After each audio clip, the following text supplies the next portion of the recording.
Well, we are continuing our coverage of Fast and Furious tonight, and it's not going to be the only thing we talk about, but it is certainly the big story today with the reassignment of acting ATF Director Ken Melson over to DOJ in sort of a it sounds like kind of a cushy job, if you ask me. He is now going to be the senior advisor on forensic science in the DOJ's Office of Legal Programs. It's one of those government jobs that you don't actually know what it means. It's just got a really long title.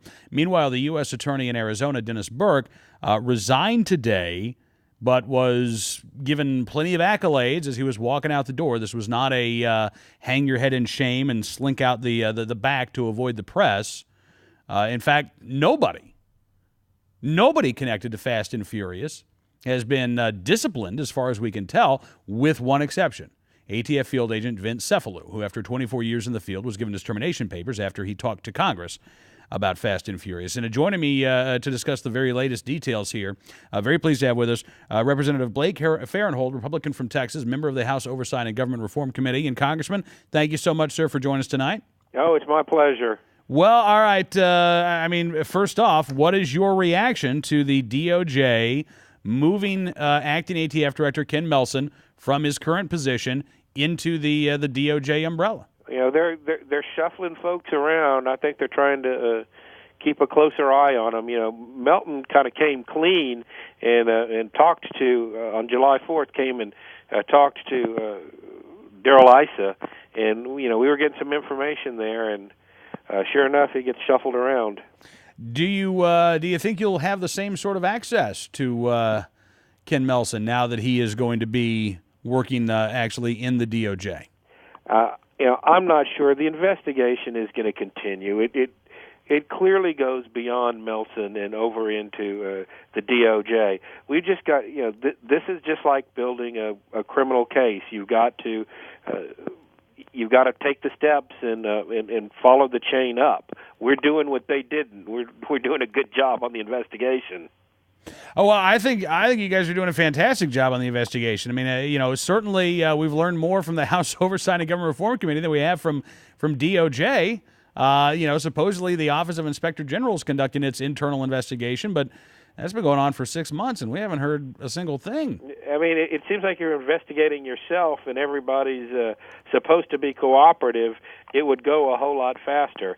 But, you know, that's the purpose of the Government Oversight and Reform Committee. We are the watchdogs of the federal government. We take the calls from the whistleblowers, our staff, or former law enforcement people, reporters, you know, an investigative group of people. And, you know, we are doing our jobs. Yeah. All right. In fact, Representative, let me ask you, one of our listeners, Trucker Bob, chiming in on Twitter and says, can you ask the congressman why nothing is being done to make DOJ give up information? We've all seen the footage of your colleague, Representative Issa, holding up these sheets of papers that were given to him, but it's just nothing but black. Everything has been redacted. They redact it, and they're stonewalling, and we're once again trying to go about this in the most efficient possible method. But, you know, you're starting to get into a potential constitutional issue with an executive branch agency and the Congress. And we've seen how those have gone historically. If we can avoid having to fight some of those legal battles and get them to cooperate in other means, we're going to be a whole lot quicker in getting the results. What do you think, Representative, about the fact that while the DOJ internal investigation continues, already we have seen so many of these reassignments? It's not just Ken Melson. It's Bill Newell, David Voth, Bill McMahon, all of whom have been reassigned from the Phoenix office of ATF into ATF headquarters in Washington, D.C. While this internal investigation is allegedly going on, doesn't it remind you of 3 shells and a pebble and some guy standing on the street in New York City? Yeah, I mean it is. It's very much like 3-card Monte or whatever you want to call it. Does this bother you? Does this indicate that the administration is trying to sweep this under the rug? Well, you know, the whole lack of forthrightness that we are getting and the lack of cooperation. we are on the same team as the Department of Justice. We are out to live by and enforce the laws of this country.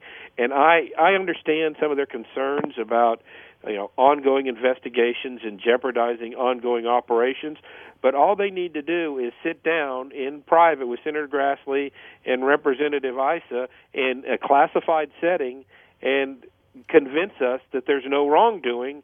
And I'm willing to take Darrell Issa's word for it if he's convinced.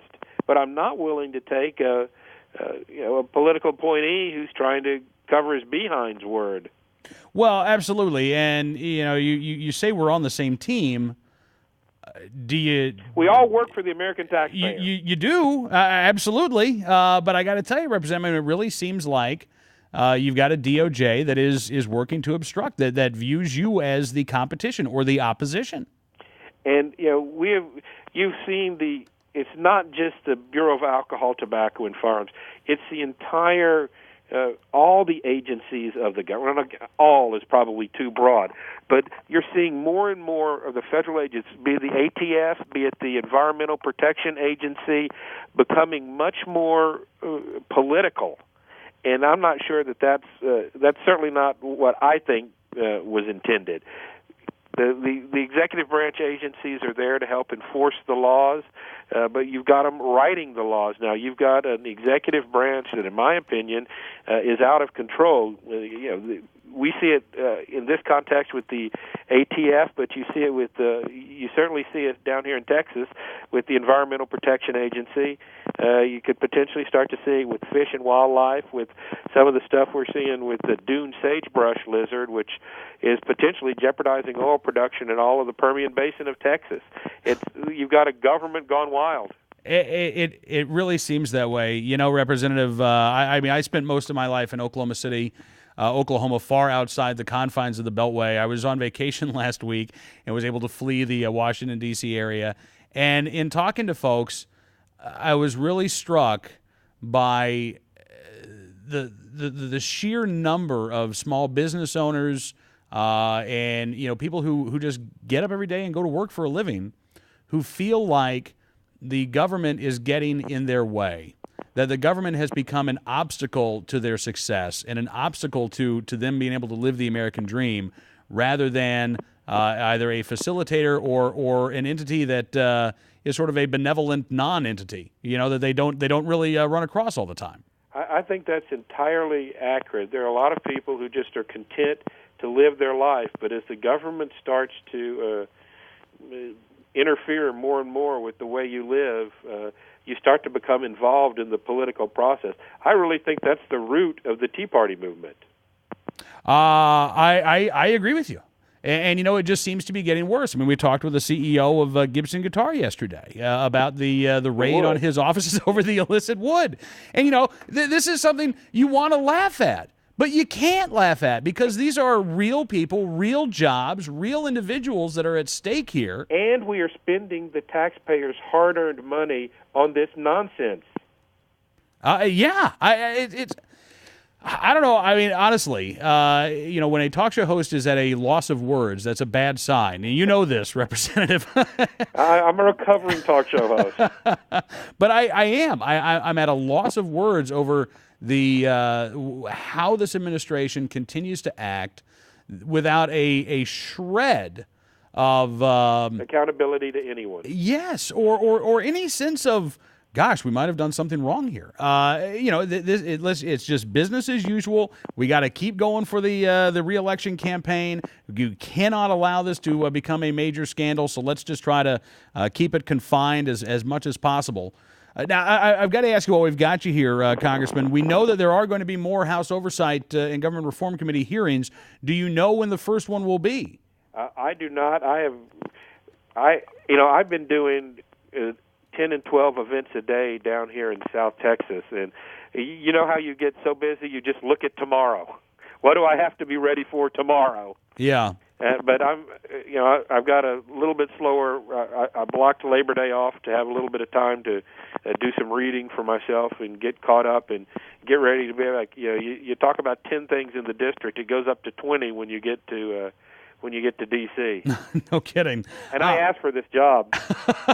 Well, listen, we're glad that you have the job. And you know, talking about what you are doing and the other members of the House Oversight and Government Reform Committee doing with this, we know that the investigation continues. We know that, as a matter of fact, it seems like there is starting to be more attention paid to possible fast and furious tactics being used in the Lone Star State of Texas. So, two-part question for you. One, is this on the radar of your constituents? Have you been hearing about this while you've been back in your district? And two, are you concerned that there were fast and furious tactics used in Texas? Well, it's one of the top 5 questions that I get. You know, obviously you're getting talk about the budget and spending, but fast and furious is on the top of people's mind down here because it's our Border Patrol agents and our friends and family that are on the front lines of this war on drugs. And, you know, the border is not secure. You see the violence spilling over into Texas, and folks are worried about it. You know, we're trusting the government to secure and defend our borders, and they're not doing it.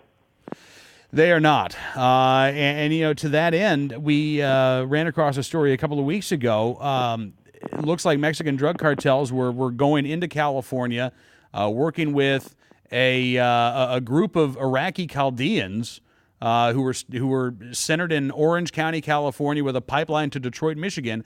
And these cartels, Congressman, were not only allegedly dumping off drugs to these gangsters in California, they were delivering guns from Mexico into California.